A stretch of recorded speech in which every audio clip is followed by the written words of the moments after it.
pessoal, tudo bem? Você que está ligado aqui na nossa live do programa Globalizando, seja muito bem-vindo. Que saudade eu estava de poder falar com você dentro de temas de relações internacionais. Aliás, nós nem paramos praticamente, né? A gente deixou gravado programas, a gente fez uma série de atividades e hoje estamos ao vivo aqui, dia 15 de janeiro, retornando às nossas lives do programa Globalizando. Você que está conhecendo o Globalizando agora, eu sou o professor Mário Tito, coordeno o curso de Relações Internacionais e esse projeto de extensão que é o Globalizando. Nós estamos no ano 10 do programa Globalizando. Faz 10 anos que nós iniciamos esse programa, esse projeto de extensão, que começa na Rádio Nama. Nós continuamos na Rádio Nama todos os sábados, 9 da manhã, ao vivo, na Rádio 105.5, mas também durante a pandemia nós nos transferimos para cá, para esse espaço virtual, que deu tão certo que mesmo depois que nós voltamos para a rádio, a gente continua 2 vezes por mês aqui para falar com pessoas de alta relevância sobre temas internacionais, suas reverberações nacionais, locais e regionais. E a gente não poderia deixar de falar sobre um tema que é altamente importante, sobre a questão das migrações, em especial na Amazônia, e falar de uma organização internacional voltada para esse tema, que é a Organização Internacional para as Migrações, a OIM. Então, um tema super relevante. Também não poderíamos deixar de receber alguém tão envolvida com essa temática. Estou me referindo à professora Thaís Cavalcante. Ela possui especialização em políticas públicas e desenvolvimento social pela PUC do Paraná. Tem graduações em Relações Internacionais pela Faculdade La Salle de Manaus e atualmente ela é professora de graduação na área de Relações Internacionais, exatamente na mesma faculdade em que ela foi formada, foi voluntária, trabalhou um bom tempo com a OIM, fala diretamente de Manaus, minha querida cidade que eu gosto tanto. Thaís, seja bem-vinda ao programa Globalizando. Muito obrigada, professor. Muito obrigada pelo convite ao programa Globalizando, que eu assisto. Peguei gosto em assistir, porque me sinto parte, me sinto inserida no ramo das relações internacionais, também do Pará, que é nosso estado vizinho aqui. Agradeço muito o convite, principalmente para falar de um tema que é muito, desde 2019, mudou a realidade do norte, né? Uhum. Se antes nós pensávamos um norte sem relações internacionais, hoje em dia não podemos mais ter esse mesmo pensamento. Legal, Thaís vai estar com a gente, e eu não faço o programa sozinho, é óbvio, você que também nos acompanha pelos podcasts da vida, né? Pelo Globecast. Eu queria dar as boas-vindas diretamente de São Paulo ao queridíssimo acadêmico de Relações Internacionais, Sérgio Salles. Sérgio, seja bem-vindo. Muito obrigado, professor. É sempre um prazer estar aqui. Boa tarde, gente. Boa tarde, professora Thaís. Muito obrigado por ter aceito o nosso convite. Larissa, Eduardo, é muito bom estar aqui com vocês de novo. E, gente, não se esqueçam de seguir a gente nas nossas redes sociais, principalmente no nosso Instagram, que é o @programa Globalizando. Legal, Sérgio, obrigado. E também ao acadêmico, agora não, já quase internacionalista, estou me referindo a Eduardo Oliveira. Tudo bem, Edu? Olá, professor, é muito bom estar aqui nessa outra live com um tema super relevante. Muito obrigado, professora Thaís, por estar aqui com a gente, por bater esse papo com a gente. Sérgio, Larissa, sempre incríveis na condução do programa.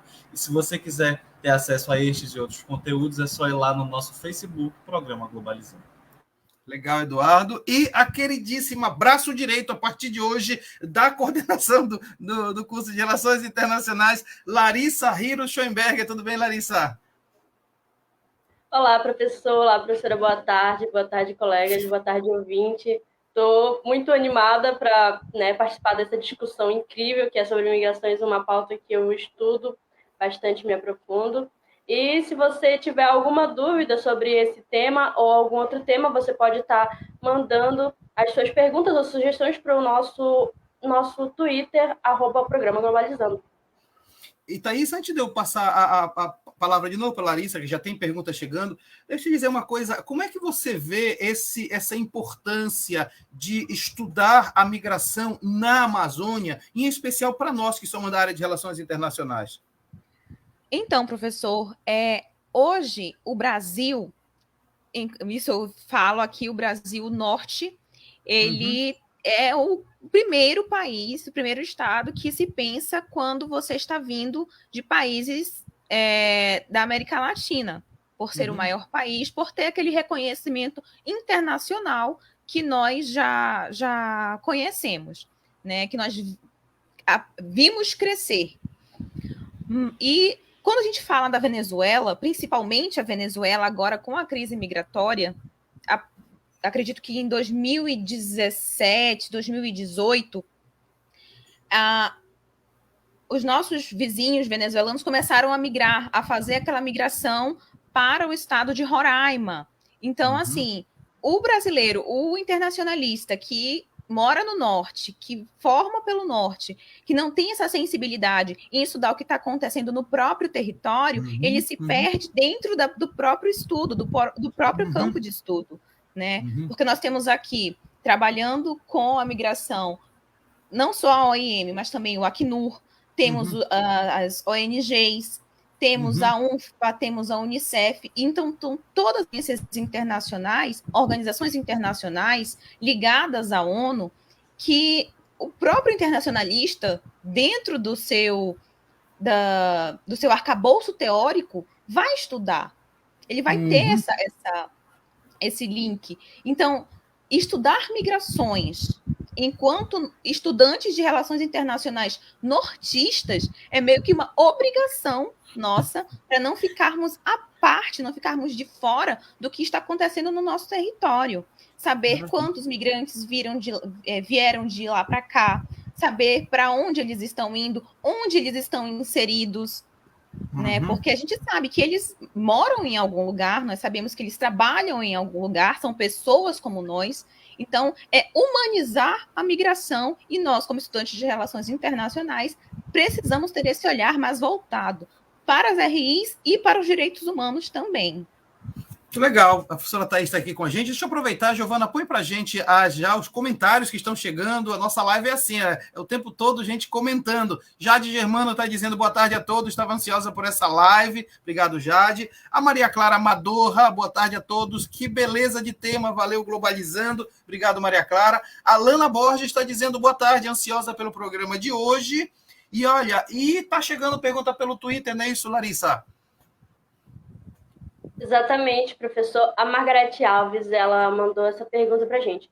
Por que grande parte dos migrantes da América Latina que entram no Brasil, como os haitianos, não conseguem atuar no mercado formal de trabalho e acabam virando ambulantes em comércios clandestinos? Posso responder, professor? Sim, com certeza. Bem, primeira pergunta é excelente, né? E nós precisamos ter realmente um olhar mais voltado para isso. Haitianos e venezuelanos, quando chegam aqui no Brasil, têm uma dificuldade, sobretudo, no idioma. Eu lembro, na migração dos haitianos, quando houve aquele desastre no país deles, que eles vieram para cá, foi uma repercussão muito negativa, né, de que eles iriam tirar os empregos dos brasileiros, e eram muitas fake news. Percebam que as fake news já vêm lá de trás, né? Desde essa migração forçada deles, foi um refúgio que eles vieram buscar. Depois a gente vai explicar, eu acho, a diferença do refúgio da migração, acho que é importante, sim. Né? Não vou atropelar o programa, mas eles vieram refugiados para cá, né? Porque aconteceu um desastre natural no país deles. A dificuldade do idioma, a dificuldade de as pessoas aceitarem um migrante, né, no local de trabalho. Até hoje nós temos aí várias pessoas, e quando aceitam porque é uma mão de obra barata, se submete a um salário inferior ao que um brasileiro aceitaria. Isso é muito... É bem desgastante, é bem complicado de a gente, enquanto está ali em RH das empresas, que a gente enxerga isso. Quem não tem essa visão de que o empresário não vai ter a visão de que tadinho dele, vou assinar uma CLT para ele. Não. Ele quer uma mão de obra barata. Quanto menos eu pagar, melhor para mim. Agora, Thaís, é interessante isso que você está falando, porque, de alguma forma, acaba se criando uma nova forma de escravidão, vamos colocar assim, né? Porque ele sai de uma situação de péssima condição de vida para vir para uma situação até pior, né? Sim, sim, professor. Nós estudamos, o La Salle ele tem essa inclusão, né, no seu ambiente acadêmico. Nós estudamos com um colega venezuelano e com um colega haitiano. O nosso colega haitiano, ele ainda hoje tem muita dificuldade em falar o português, que é uma língua super difícil. E ele estava no Haiti, o local em que ele se encontrava, ele só falava o crioulo. Então, para ele, até mesmo o francês se torna um pouco mais complicado. Ele chega aí no Brasil, todo mundo fala português. Então, a primeira barreira é a barreira idiomática. Legal, quem está com a gente é a professora Thaís Cavalcante, ela está em Manaus falando com a gente, é professora da Faculdade La Salle de Manaus, tem experiência no trabalho voluntário lá na OIM, depois não só voluntário também, recebendo todos os trabalhos que vem, e tem uma experiência que ela vai contar para a gente muito legal. E olha só, você pode acompanhar a gente também nas nossas redes sociais. Edu, a gente faz uma viagem pelo mundo da notícia, né? O que está sendo dito por aí, Eduardo? Exatamente. Para cada tema, a gente busca no mundo, nas mídias internacionais, notícias relevantes para a temática. Agora a gente vai para os Estados Unidos, ou como diria o aviãozinho da notícia, vai para os Estados Unidos no jornal The Global Americans, que fala o seguinte: Colômbia precisa urgentemente de ajuda para fazer a integração econômica de imigrantes venezuelanos.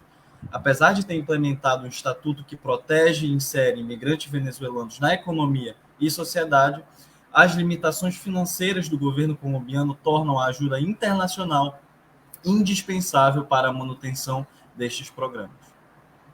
Exatamente, Eduardo. E olha, a Organização Internacional para Migrações, OIM, teve o seu surgimento em 1951, né? E entre suas principais funções estão facilitar a comunicação entre os países e as organizações e facilitar as questões migratórias no cenário internacional. E, além disso, também trabalha ajudando a formar parcerias e colaborações, auxiliando no âmbito econômico, social e cultural de imigrantes, promovendo uma migração mais simples e humana. E Thaís, naquilo que está falando o Eduardo e depois agora o Sérgio, né? Existe uma preocupação, e você falou lá no início do programa, né? Existe uma preocupação que é a ideia dos direitos humanos. Então, você acolhe essas pessoas, independente de que países são, né? Sim.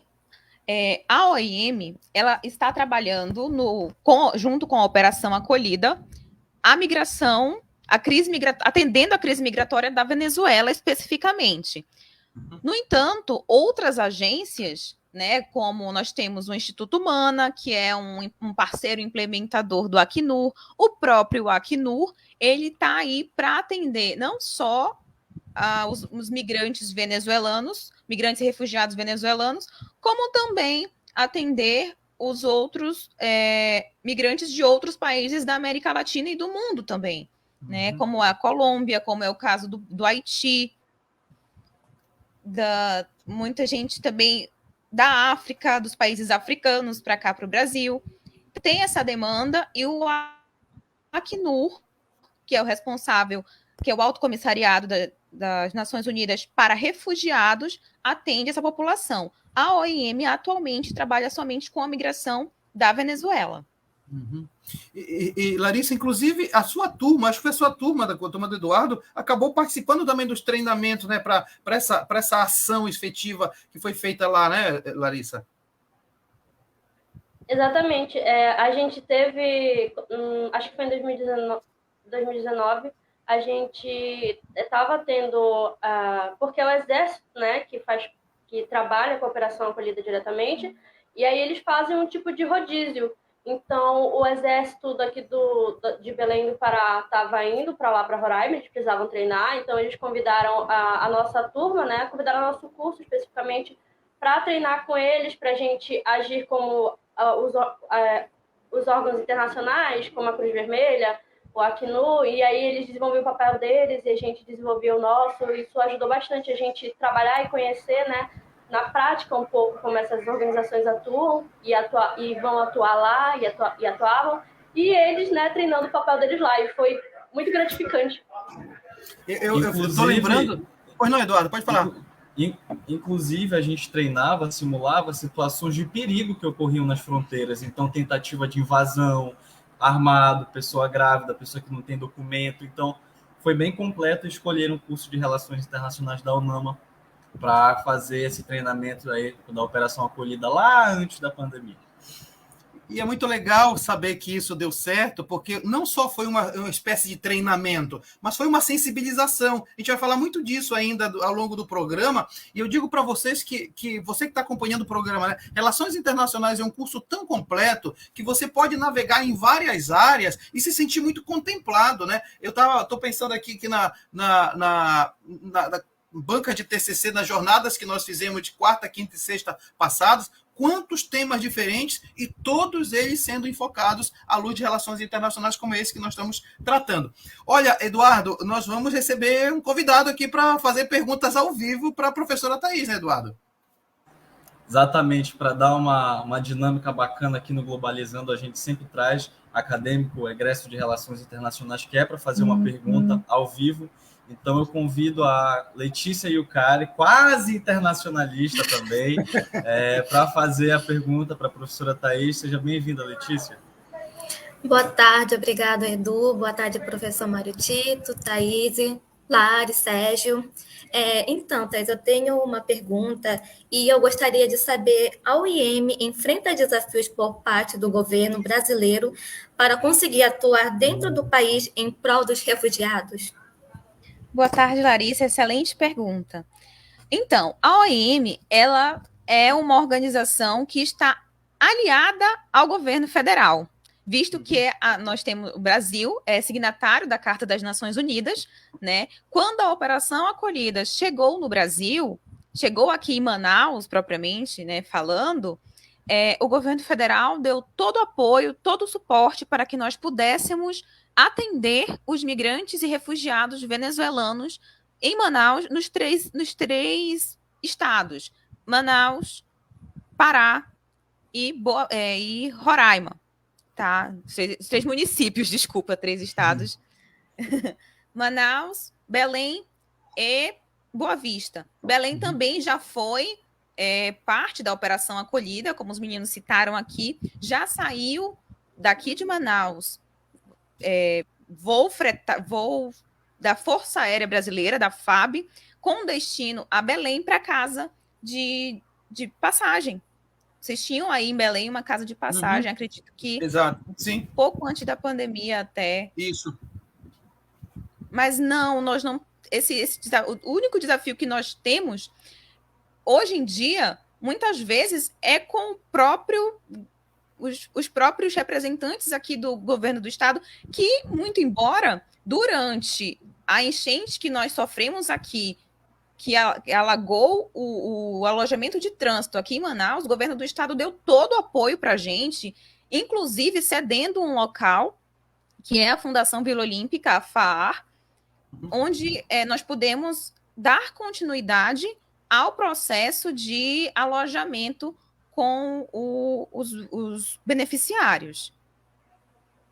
E a pergunta da Letícia é bem interessante, né? Porque não dá para uma organização internacional agir dentro de um país se não tiver o apoio do próprio país, né, Thaís?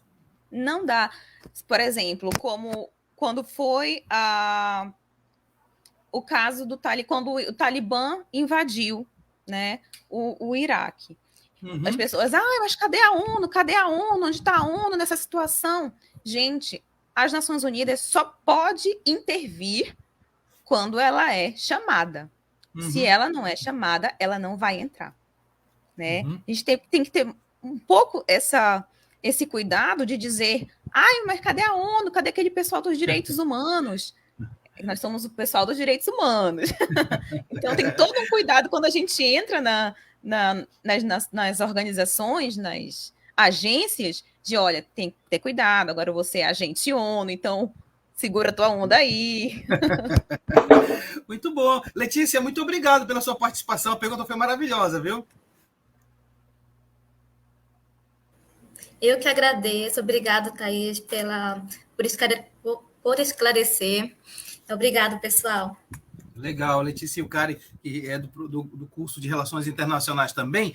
E eu quero ler um comentário que está chegando agora também. A Giovana vai colocar para a gente. Ângela Piatti está dizendo: parabéns a todos pela excelente explanação em temática ímpar e demonstrar a importância da atuação do AIM na acolhida aos venezuelanos que vêm sofrendo com a crise em seu país. Quebrar paradigmas e barreiras que às vezes não são perceptíveis. Muito obrigado, Ângela, pela sua participação. E aí, Sérgio, vamos continuar nossa viagem pelo mundo da notícia? Exatamente, professor. A gente tem uma notícia que vem do jornal The Times of Israel, de Israel, e eles dizem o seguinte: o presidente do Egito, Abdel Fattah el-Sisi, destacou que o seu país não precisa recorrer a campos de refugiados para abrigar os mais de 6 milhões de imigrantes que estão dentro do país. E ainda destacou que países europeus recusam a entrada de algumas milhares de pessoas nas suas fronteiras.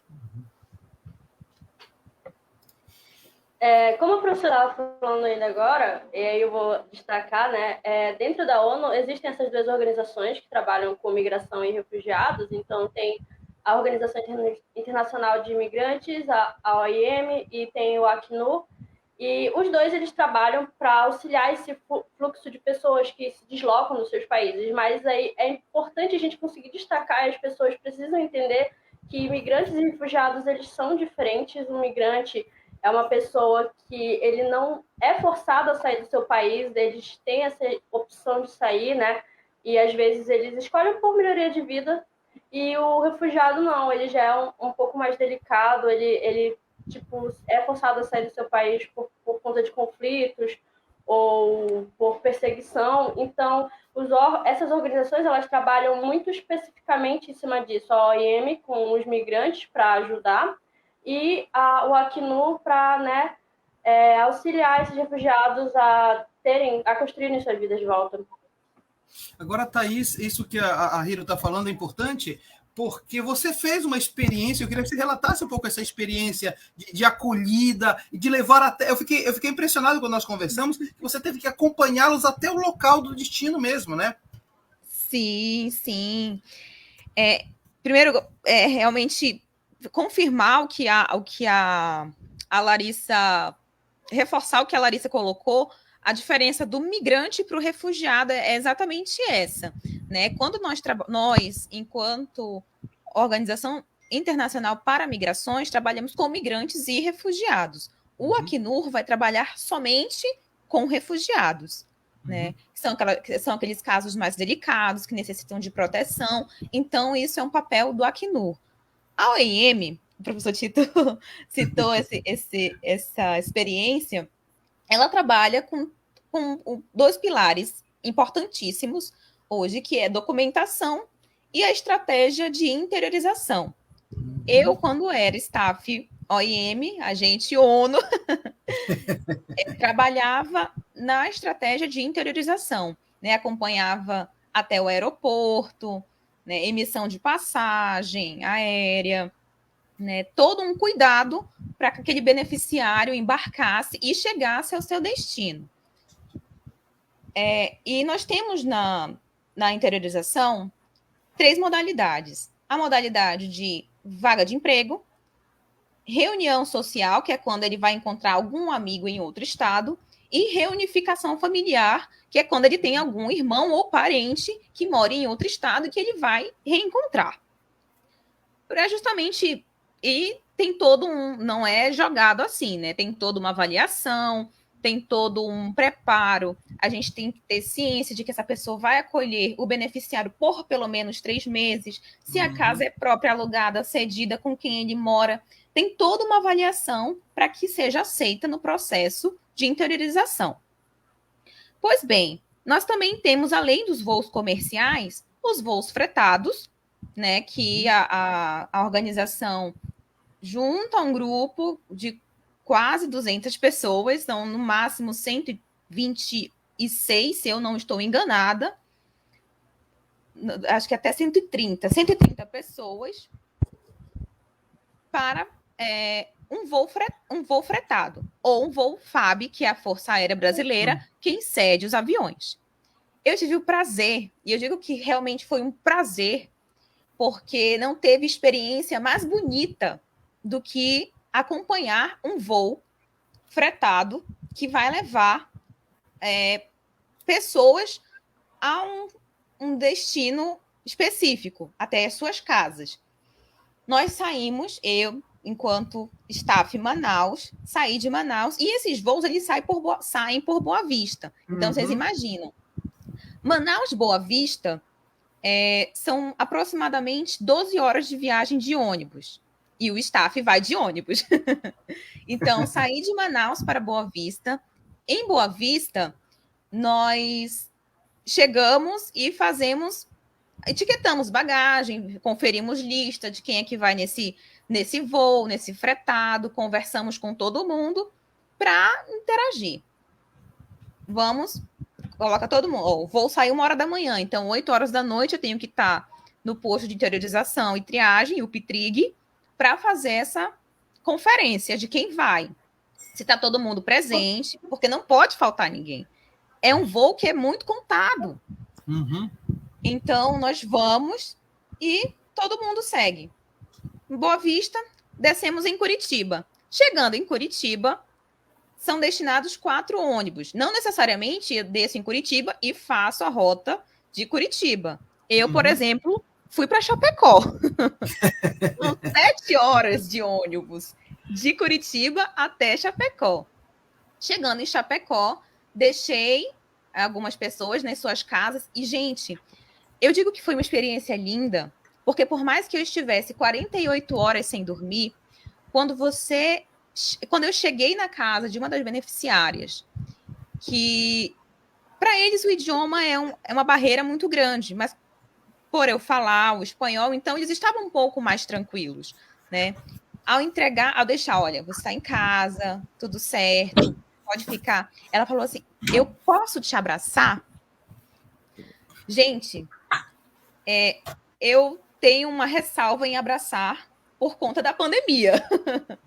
Né? Estamos em tempo de pandemia, então, distanciamento social, sou essa pessoa adepta a isso. Mas quando ela falou assim, eu posso te abraçar? Eu não pensei, eu só disse assim, pode. Muito obrigada. Eu nunca vou esquecer você. Você fez parte da minha vida até agora. Gente, aquilo aqueceu tanto o coração, eu acho que em Chapecó fazia 2 graus. Mas sabe quando você sabe que aquela pessoa vai ser grata por uma coisa que, teoricamente, no seu contrato é a sua obrigação fazer, mas que é um trabalho humanitário e que eles não estão vendo se é obrigação sua ou não. Para eles, você está fazendo isso, é uma mudança na vida deles. Perfeito. Eles saíram de um estado em que eles não tinham perspectiva nenhuma e que agora eles vão começar uma nova vida. E essa experiência, ela é fantástica. Quem é staff OIM sonha em fazer um escort, que é como a gente chama esses voos, para ter essa experiência de, gente, são pessoas. A gente está tão acostumado a fazer tudo no automático, né? Vai fazer embarque e tudo. Mas são pequenos gestos, são pequenas coisas que mudam o seu pensamento e você volta totalmente mudado, assim. A forma de pensar, ela muda.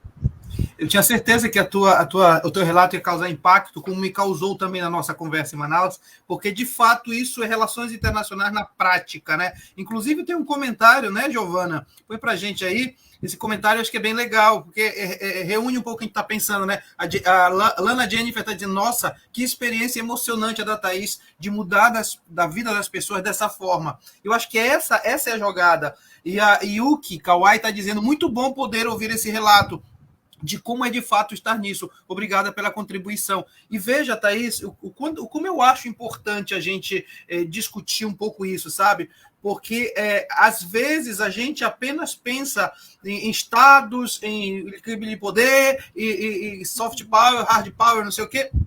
Esquece que o mundo é formado por pessoas. Não é isso, Thaís?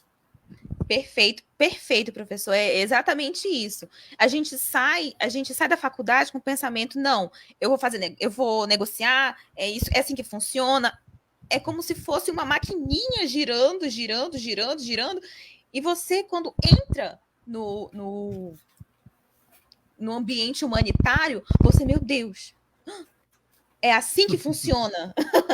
Na prática, a teoria é outra. Muito bom, olha, a Thaís está com a gente, a Thaís Cavalcante, ela é professora lá em Manaus, na Faculdade La Salle, onde ela se formou em Relações Internacionais, tem essa experiência maravilhosa, e nós não poderíamos ter alguém tão capacitado para falar com a gente, né? E aí, Sérgio, tem pergunta chegando, e agora é sua vez de apresentar. Exatamente, professor. A gente tem uma pergunta que veio aqui mesmo do Facebook, e ela foi feita pela Vitória Aradini. Muito obrigado, Vitória, pela sua participação. Olha, professora, a Vitória diz o seguinte: como que a rejeição da mão de obra refugiada afeta a economia de um país? Professora.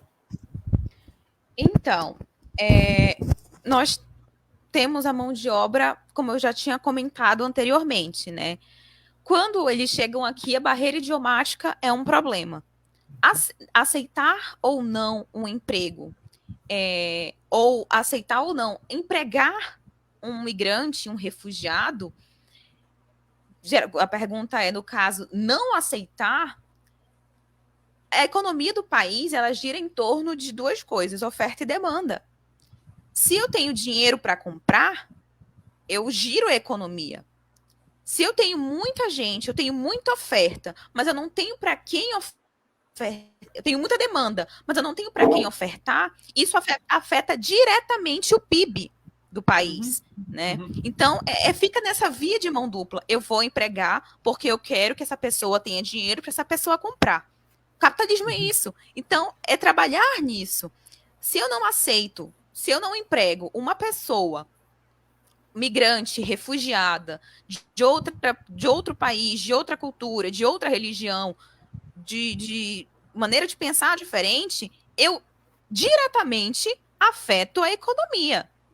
Porque essa pessoa vai ser mais uma pessoa que vai estar desempregada, essa pessoa vai ser uma das 14 milhões de pessoas desempregadas entrando na estatística, que não tem dinheiro para comprar o próprio alimento, não tem dinheiro para injetar na economia, e com isso, o PIB vai caindo,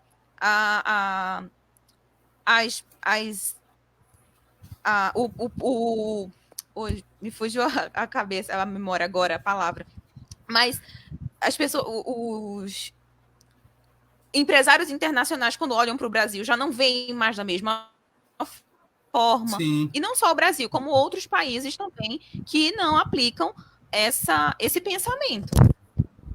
E é mais importante, na pergunta que o Sérgio fez da Vitória, é interessante perceber que, além do fato de mexer com, afetar a economia do país, como você muito bem colocou, né, você não tem a geração de renda, portanto, você não dinamiza a economia, mas também não deixa de ser uma espécie de violência contra aquela pessoa, porque ela precisa, ela não pode, na verdade, ninguém gosta de depender dos outros, quer ganhar o seu dinheiro a partir do seu trabalho, né? Então, rejeitar isso acaba sendo também uma violência contra a pessoa, né, Thaís?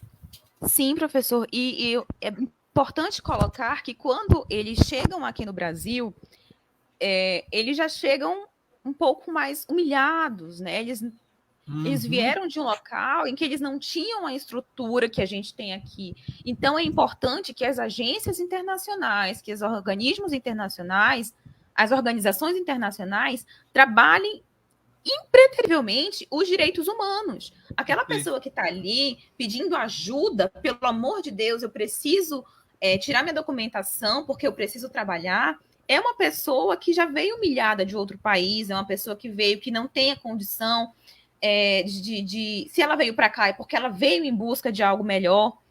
Então, assim, você ter essa sensibilidade, né, de inserir essa pessoa.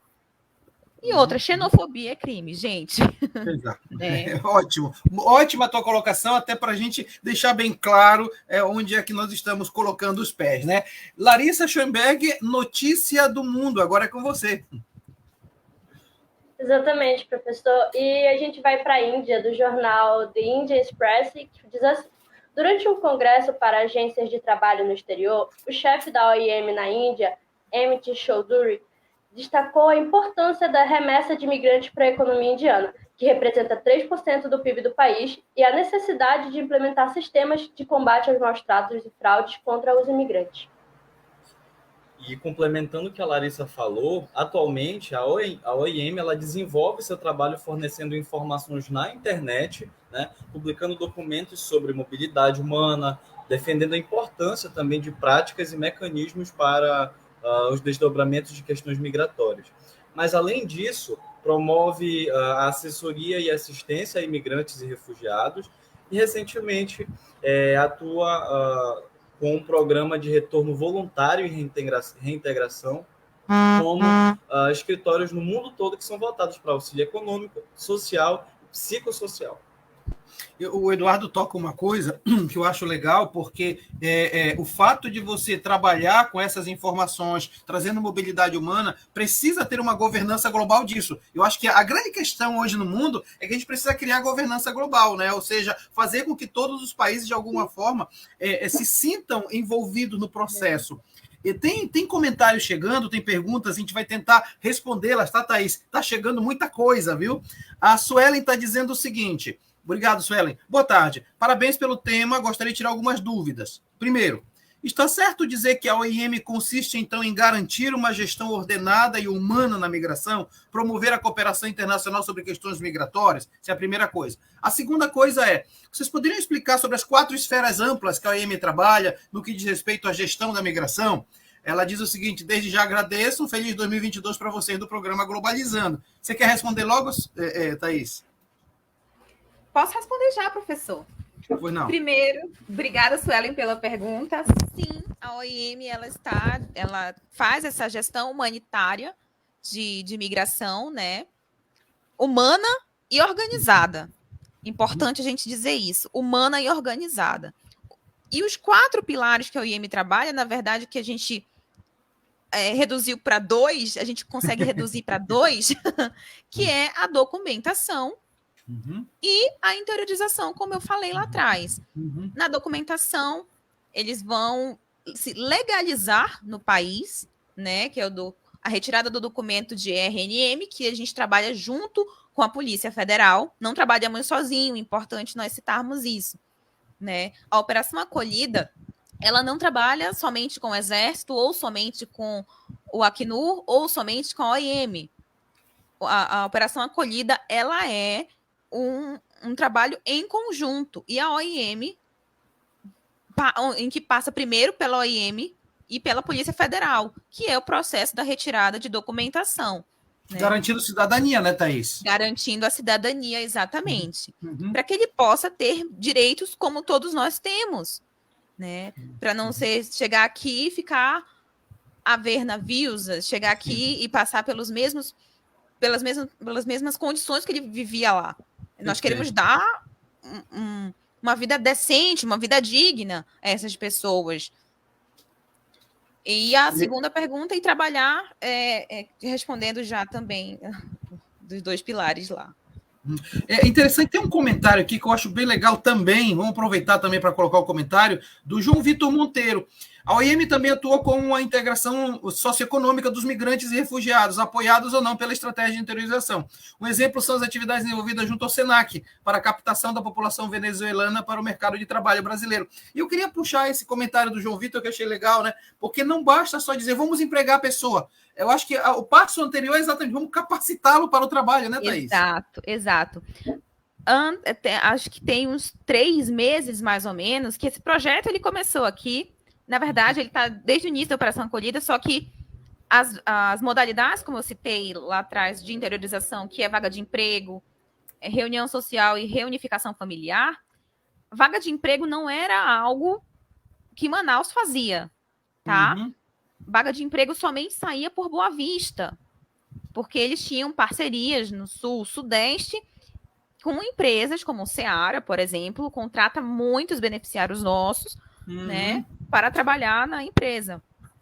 E Manaus, recentemente, começou a fazer esse processo. Nós temos uma parceria com os Hermanitos, que é uma ONG que tem esse filtro de mandar pessoas, de analisar o currículo. Tem um trabalho muito bonito, nós interiorizamos. A primeira vaga de emprego saiu no site da ONU e tudo, como Manaus tendo a sua primeira vaga de emprego sinalizada, saindo por Manaus, e é brilhante. E o Senac, ele está muito presente nisso, né? Com aula de português, com aulas de informática, com palestras sobre exploração laboral, né? Para saber o que... Olha, isso aqui pode, isso aqui não pode, isso aqui é Brasil. Quais são seus direitos, né? Exatamente. Olha, a Larissa está dizendo uma coisa importante, né, Larissa? Aqui em Belém temos a parceria com a Comissão de Relações Internacionais da OAB, né?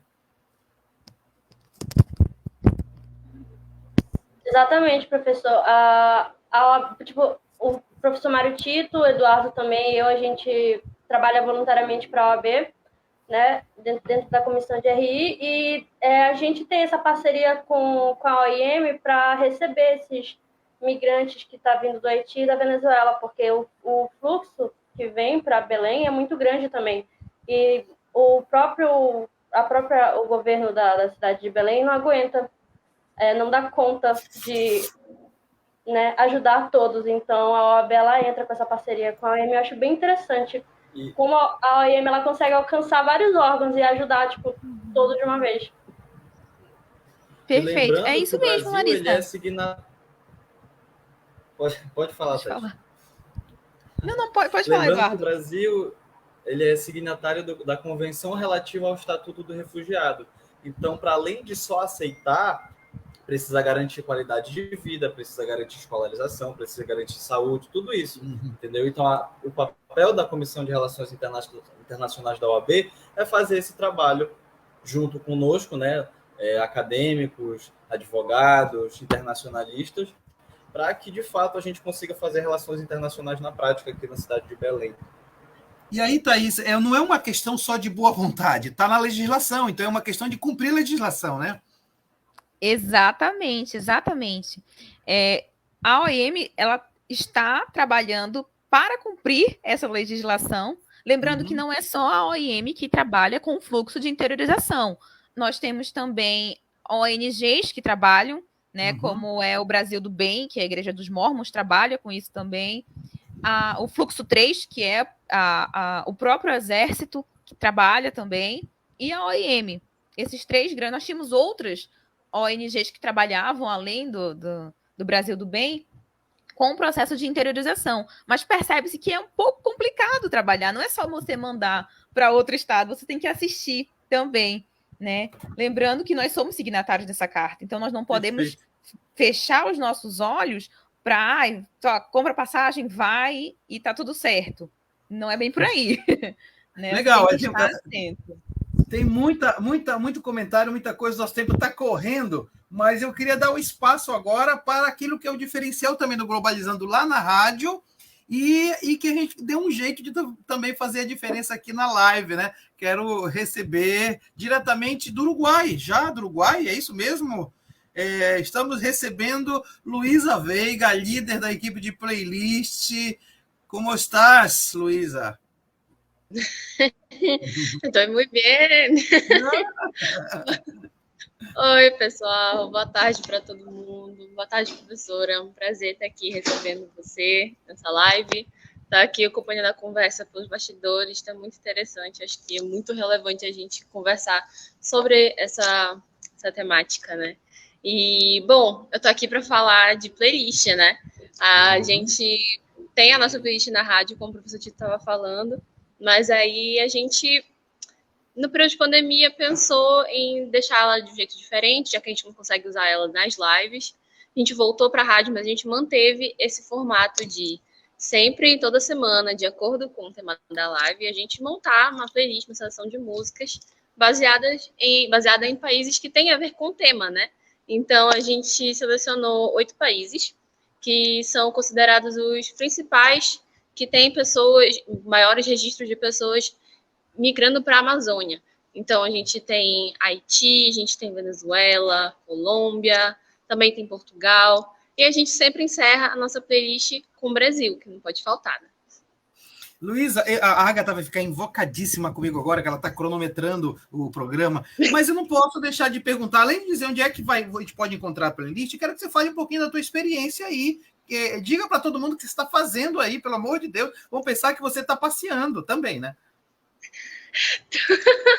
Também, né? Não pode deixar de ser. Claro. Mas sim, não sei nem por onde eu começo. Se eu falo da playlist, se eu termino, assim. Você que decide.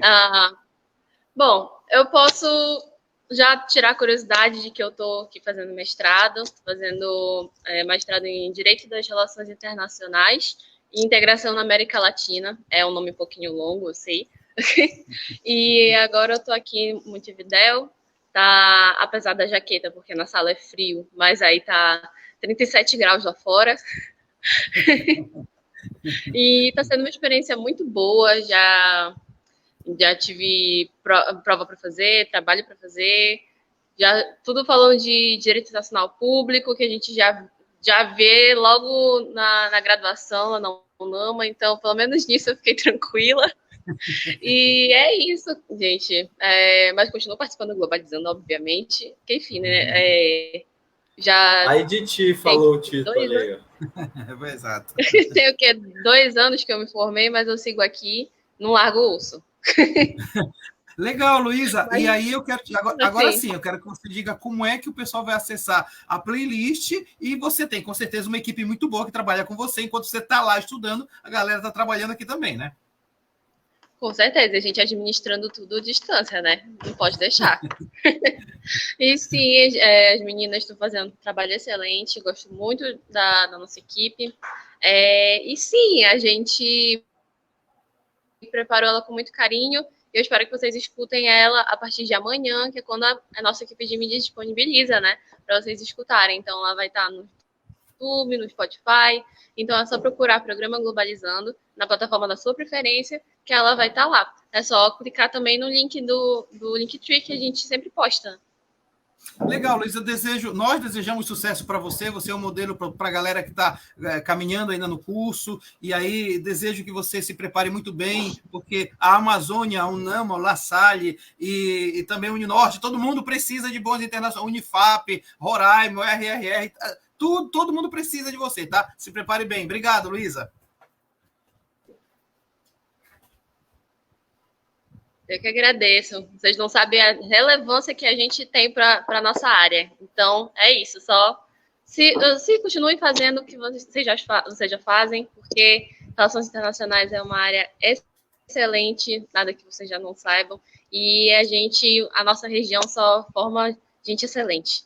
Muito bem, obrigado, Luísa. Luísa Veiga, então, líder da equipe de playlist do programa Globalizando. Vamos continuar para o nosso último momento, nosso último bloco do programa Globalizando de hoje, com a Thaís Cavalcante. Ela é internacionalista, professora de Relações Internacionais, trabalha na OIM, experiências vastíssimas com essa questão. É um prazer recebê-la aqui, ela que fala diretamente de Manaus. Olha, falamos de Montevidéu, estamos falando de Manaus, o Sérgio está em São Paulo. Isso aqui é legal, né? Globalizando real mesmo, né? Então, Larissa, tem pergunta chegando.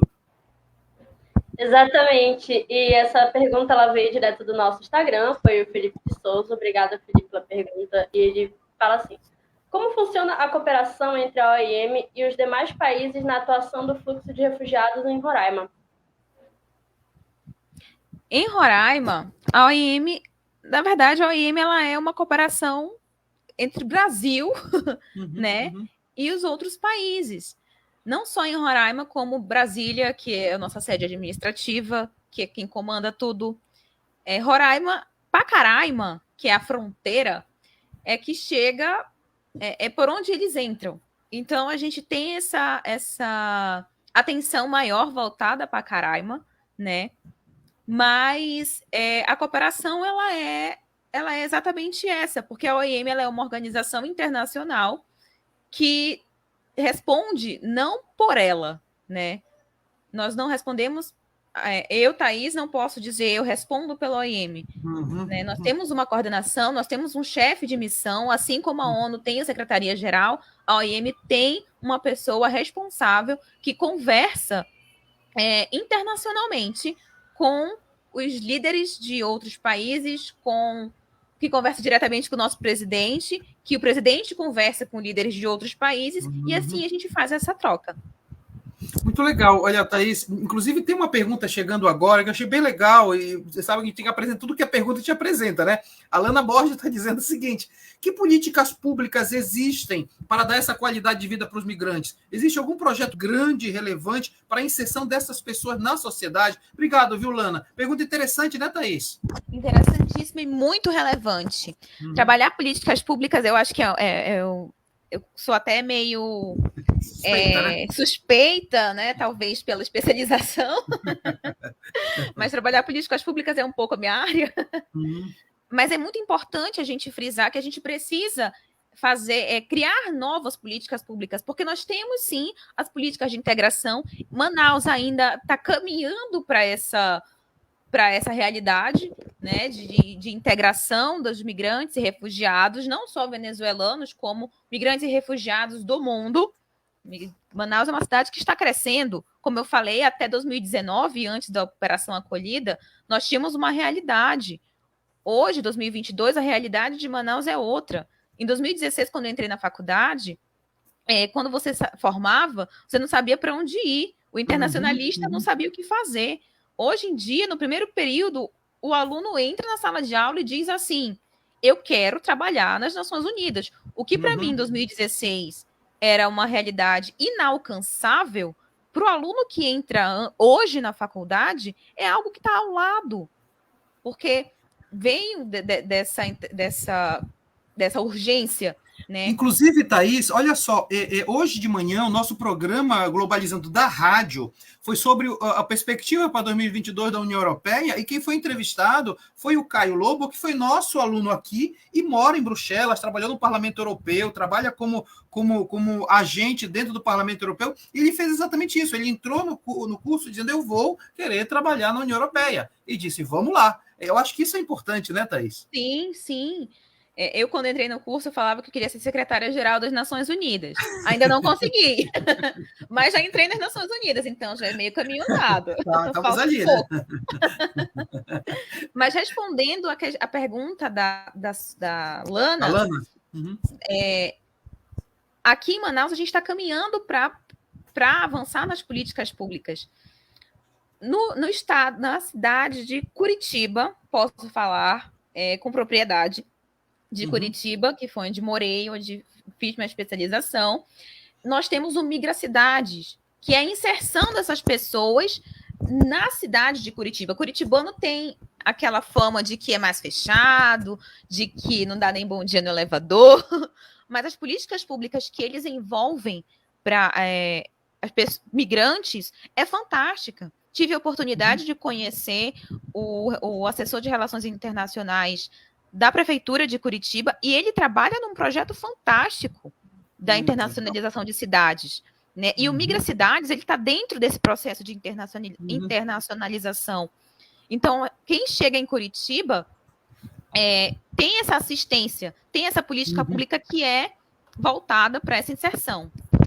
Muito legal. E olha, para o nosso ouvinte, aquele que está nos acompanhando também na live, entender, as organizações internacionais têm personalidade jurídica internacional. Agora, elas não podem chegar num país e dizer: eu vou fazer isso. Entra-se em forma de projeto. Quando eu fiz o doutorado e discutia a FAO, a gente mostrava não exatamente o que a FAO fazia, mas os projetos que ela apoiava, os projetos que ela estava intervenindo, fazendo o processo junto com a população, mas também com o governo. Nesse sentido, viu, Thaís, tem um comentário que eu achei bem legal, que vem ao encontro do que você falou, e eu acho bem legal essa conversa que a gente está tendo, porque amplia as coisas, né? O João Vitor está dizendo o seguinte: um adendo para a resposta da professora Thaís. A OIM é uma agência que realiza ações por meio de projetos. Acabei de falar isso, né? Assim, uma forma de cooperação entre a OIM e outros países se dá por meio da agência de desenvolvimento, que patrocinam financeiramente os projetos, né? Alguns exemplos de países parceiros: Estados Unidos, que tem uma agência de financiamento importantíssima, a Suíça, a União Europeia, e, João Vitor, eu colocaria inclusive a JICA no Japão, que é fortíssima,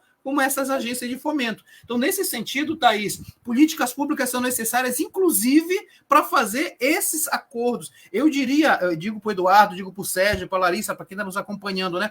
Um dos pontos mais necessários hoje para o internacionalista é saber onde estão esses recursos desses projetos para fazer projetos que possam ir ao encontro desses recursos, né, Thaís? Exatamente, exatamente.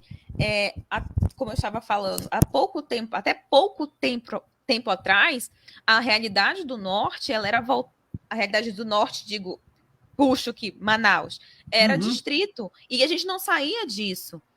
Ao chegarem as agências internacionais aqui, é muito importante que o internacionalista, não só de Manaus, mas como o internacionalista formado no Pará, o internacionalista formado em Roraima, ele tenha essa curiosidade de saber, mas essas agências, elas começam por onde? Elas vão para onde? Sim. O que fazem? Quem é que banca tudo isso? Tem gente que fala, é o governo brasileiro quem está bancando. Não, gente, não é o governo brasileiro. O governo brasileiro apoia, mas ele não entra diretamente com recurso financeiro. Né? Quem realmente entra com esse recurso são os nossos patrocinadores. Legal, olha, muita coisa acontecendo no programa, vamos caminhar, porque de fato é muito interessante, daria mais um outro programa. Eduardo, eu quero passar para você, porque a gente vai terminar nossa viagem pelo mundo da notícia, né? Exatamente, professor. A gente está voltando agora para o Brasil, do jornal O Liberal. Então, a nossa notícia é a seguinte: o serviço prestado pela Prefeitura de Belém aos indígenas Guaró, de origem venezuelana, ganhou a atenção e o selo de reconhecimento da OIM, da ONU, devido ao atendimento e apoio prestado aos indígenas e refugiados na cidade, com a Prefeitura anunciando que pretende expandir o seu programa de apoio. Exatamente. Olha, a Organização Internacional para Migrações promove na Amazônia principalmente a gestão da integração de diferentes grupos, como na cidade de Pacaraima, onde os indígenas brasileiros Turepã recebem venezuelanos da etnia Pemon. A organização promoveu o alinhamento, conversas e desenvolvimento das relações entre os dois povos. E, além disso, a OIM também faz cursos de capacitação em terras indígenas, Yanomami, com foco na prevenção e tratamento da malária e a Covid-19, levantando informações para comunidades mais afastadas por meio de apostilas, materiais impressos, palestras e demonstrações. E, Thaís, eu vou te fazer uma pergunta que não está no script, não está no roteiro, mas que eu acho importante fazê-la agora, né? Nós estamos vivendo num mundo, mas num Brasil profundamente descuidado com os outros, né? O processo de negacionismo, o processo de xenofobia, o processo de intolerância é tão forte nesse país que a gente, de alguma forma, acaba, às vezes, desacreditando que se possa fazer o bem para as pessoas. Primeiro que a gente acredita, eu acho, né, que isso vai passar. Mas, ao mesmo tempo, a gente precisa fazer a coisa acontecer de alguma forma, né? Eu acho que exemplos como esse que você contou, e depois do trabalho que se faz com os migrantes, refugiados e tal, pode ser uma saída para a gente voltar, de alguma forma, a brilhar como no Brasil, como aquele tipo de país que recebe, que trata bem, que é da cooperação, etc., né? Com certeza, professor.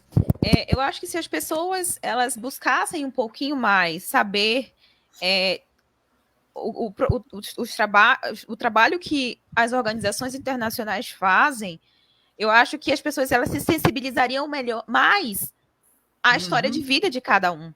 Né? Teriam um pouco mais de empatia. A gente fala tanto de empatia, a gente quase não põe em prática. Né? Mas eu acho que ouvir a história de... Todo mundo tem uma história de vida. Não é diferente dos migrantes e refugiados, eles têm uma história de vida muito diferente da nossa, era uma realidade diferente da nossa.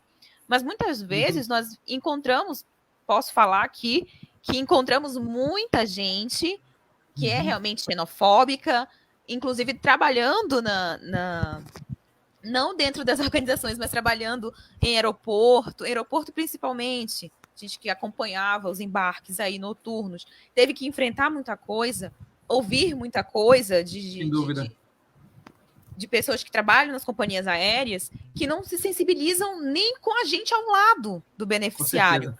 Então, assim, eu acho que você entender que aquela pessoa ela está em uma situação de vulnerabilidade. Não é para você sentir pena, ai, tadinho dele, deixa eu te ajudar. Não é caridade. A gente tem que entender que existem políticas públicas já sendo aplicadas ali. Que a gente até comentava outro dia, né? Exato. E olha, eu vou mais além, e aí eu já peço perdão antecipado para a Ágata, porque nós vamos levantar, vamos para 5 minutos a mais, que eu vou colocar todo mundo aqui na roda da conversa agora, sabe?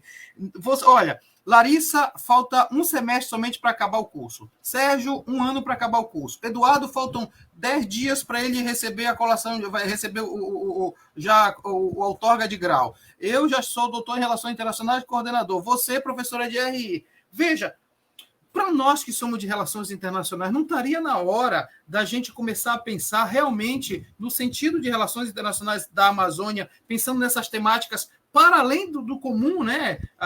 Sei lá, eu vou trabalhar diplomacia ou então comércio exterior, né? Um pouco isso. Mas pensar nessas temáticas de fronteira, eu vou logo perguntar primeiro, logo de cara para o Eduardo, tá? O que é que o Eduardo acha disso para depois encerrar com a Thaís?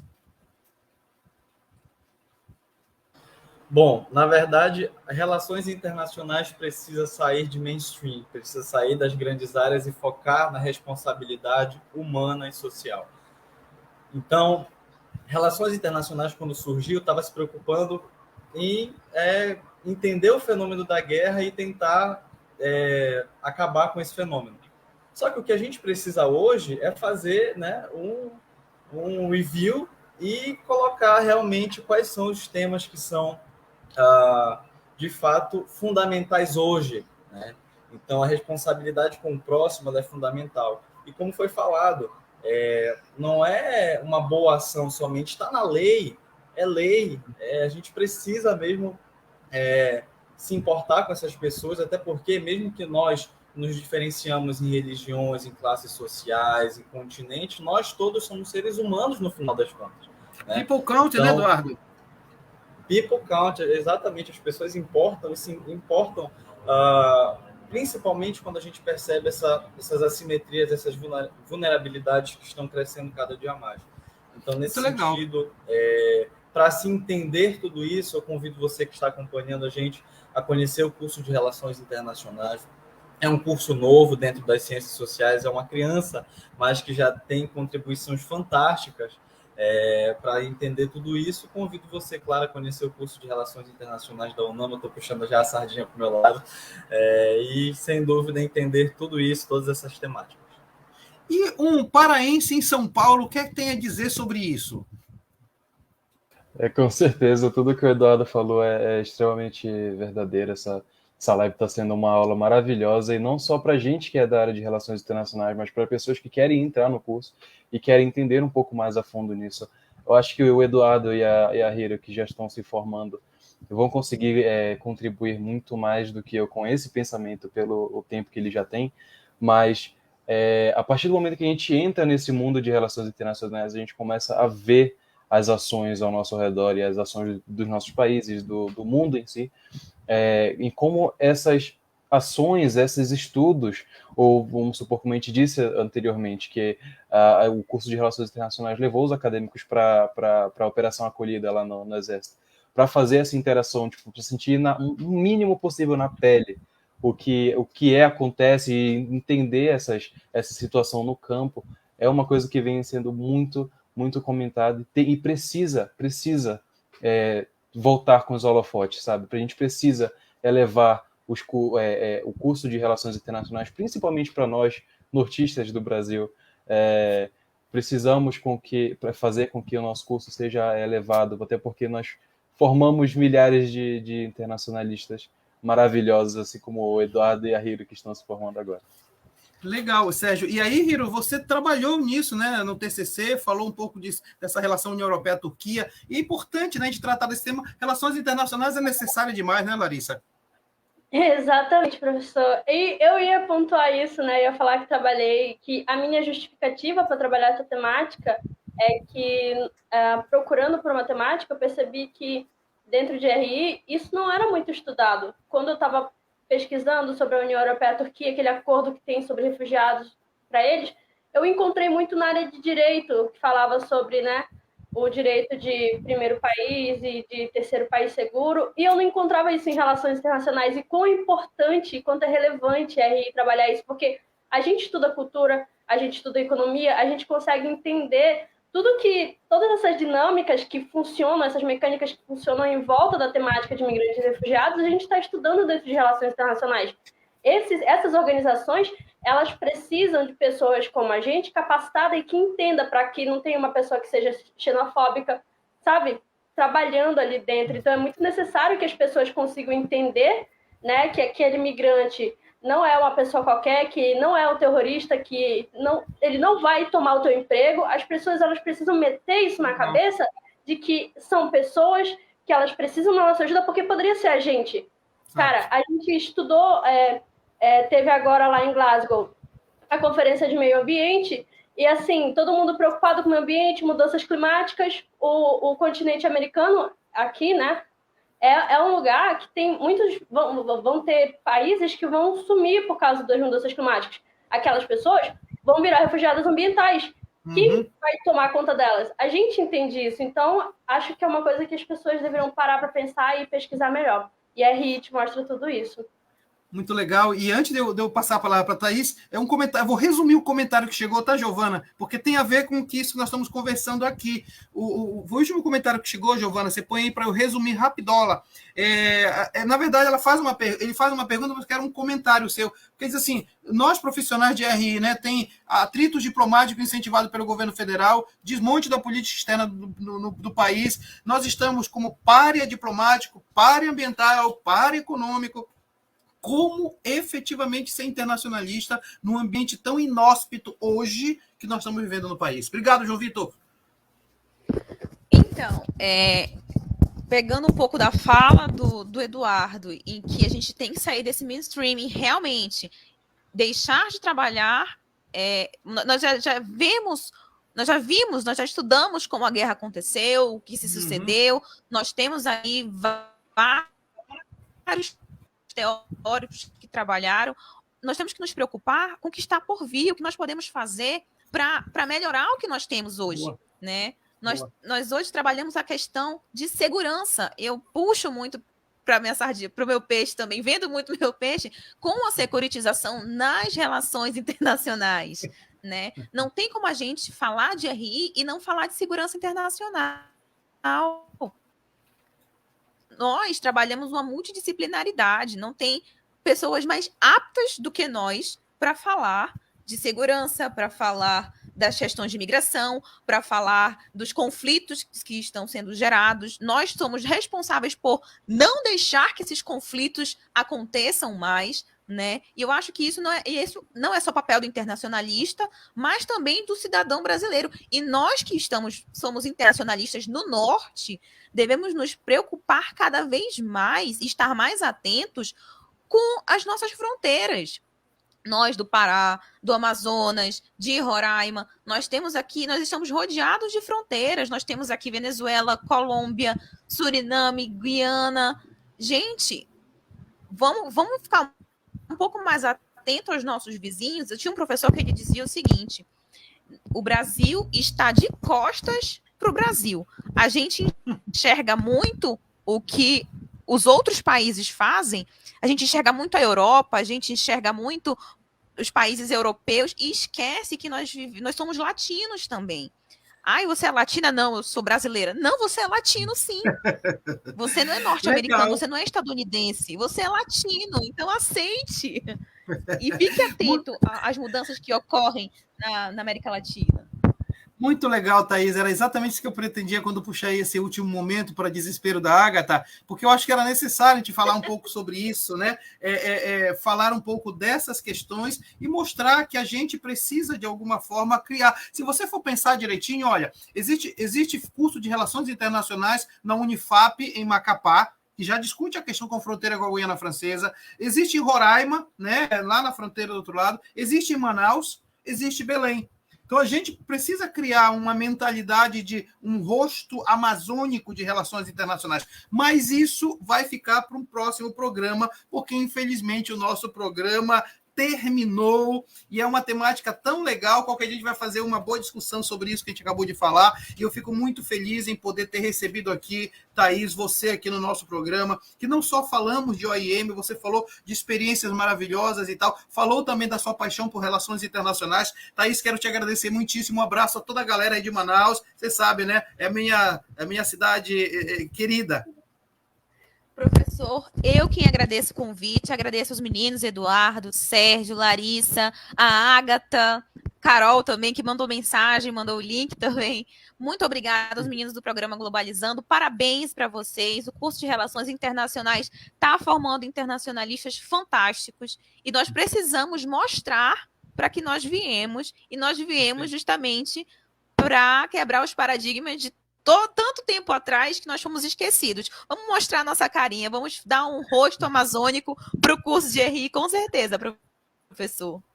Muito legal, e eu sempre digo que é sempre um prazer encontrar pessoas que pesquisam como você pesquisa, o que você está pesquisando, criar isso. A Hiro se encontrou quando a Thaís falou de segurança, porque ela também falou de segurança humana. Eu, quando conheci a Thaís, era porque ela escreveu sobre segurança alimentar e nutricional, soberania alimentar, muito legal. E tem só 2 comentários, tá? Giovana, põe para a gente, por favor, para a gente contemplar todo mundo que participou. A Suelen está dizendo excelente explanação, obrigado, Suelen. E também a Lana Jennifer está dizendo excelente esse programa. Muito obrigada por essa apresentação incrível. Obrigado, viu, Lana? E esse programa... o João Vitor, programa incrível, dinâmica maravilhosa, conteúdo extremamente pertinente. Parabéns, pessoal. Obrigado, João Vitor. Divulga a gente. Olha só, e eu quero agradecer muito a galera que trabalhou nesse programa comigo, e é sempre um prazer receber e ver quanto são maduros meus alunos de Relações Internacionais, a começar pelo queridíssimo Sérgio Salles. Sérgio, você sabe que você mora no nosso coração, né? Então, onde você estiver, você estará com a gente. Um abraço, Sérgio. Professor, não faz eu chorar agora, não. Eu que tenho que agradecer. Fazer parte desse programa sempre é um aprendizado muito grande. Essa família é muito bonita, é muito gratificante poder contribuir um pouco que seja para qualquer um desses programas. Larissa e Eduardo, sempre um prazer estar aqui com vocês. Professora Thaís, muito, muito, muito obrigado por toda essa explicação. Foi uma aula maravilhosa. E muito obrigado você que esteve aqui com a gente até agora. Não se esqueça de seguir a gente nas nossas redes sociais, que a nossa equipe de mídias dá um duro danado para conseguir produzir conteúdos diários para vocês. E é isso, gente. Até a próxima. Legal, Sérgio, muito obrigado. E quero agradecer também ao queridíssimo Eduardo Oliveira, dia 31 de janeiro, 19 horas, UNAMA BR, colação de grau da galera. Eduardo, obrigado. Se eu consigo ser um pouquinho do internacionalista que eu sou hoje, é graças a todos vocês, Larissa, Sérgio, professor Mário Tito e o curso de Relações Internacionais da UNAMA. Então, Thaís, foi um prazer te receber aqui com a gente. Espero que volte mais vezes, a gente tem muita coisa para conversar ainda, como você falou, dar a cara à Amazônia de Relações Internacionais, mostrar para esse Brasil o que a gente veio fazer. E você que está nos acompanhando, muito obrigado por colocar já no seu calendário 2022 o Globalizando todo sábado. E muito obrigado, e qualquer dúvida é só entrar em contato também no nosso Instagram, @programa Globalizando. Obrigado, Edu. E quero agradecer a Larissa Hiro Schoenberger, que é a braço direito da coordenação esse semestre, vai fazer de tudo para ser a mais brilhante das mais brilhantes em 2022. Obrigado, Larissa. Muita pressão, professor, meu Deus. Nossa, obrigada, professor, por esse programa. Quando eu vi o tema, eu preciso participar. É uma temática que preciso ser debatida. Eu estou extremamente feliz em conhecer a professora também, Thaís. Eu me sinto na obrigação de ir em Manaus para, aprofundar essa conversa, porque, nossa, eu tô... Obrigada, ouvinte, por estar aqui sintonizado sempre com a gente, por esses debates. É isso, não deixe de seguir a gente no Twitter, @P Globalizando. Legal, legal. Olha só, se você quiser mais informações sobre relações internacionais, o curso que mais cresce na UNAMA, você pode também entrar nas nossas redes sociais ou também mandar e-mail para mim, relaçõesinternacionais.alcindo@unama.br. Quero agradecer a quem dirigiu essa transmissão, foi a TCC Nota 10 também, Giovana Lima. Quem esteve na cronometragem foi Agatha Abreu, que sofreu demais com a nossa contagem de tempo hoje. O suporte foi da Brenda Souza. Nas mídias esteve Yuki Kawai. Deixa eu dizer uma coisa para vocês, tá? Nós temos o programa do próximo sábado na rádio. Nós vamos conversar sobre políticas públicas de assistência social no Brasil, 9 horas da manhã na Rádio Nama 105.5 ou então radio.nama.br. Mas a nossa próxima live daqui a 15 dias. Nós vamos falar sobre América Latina entre integração e uma série de outros problemas que nós temos aqui. Vai ser muito interessante porque vai ser com o professor Lucas, que é o coordenador do programa de pós-graduação da UNILA. Então, você não pode perder a nossa próxima live aqui no programa Globalizando. Muito obrigado a todos. Eu espero que vocês continuem sempre com a gente. Tchau, pessoal.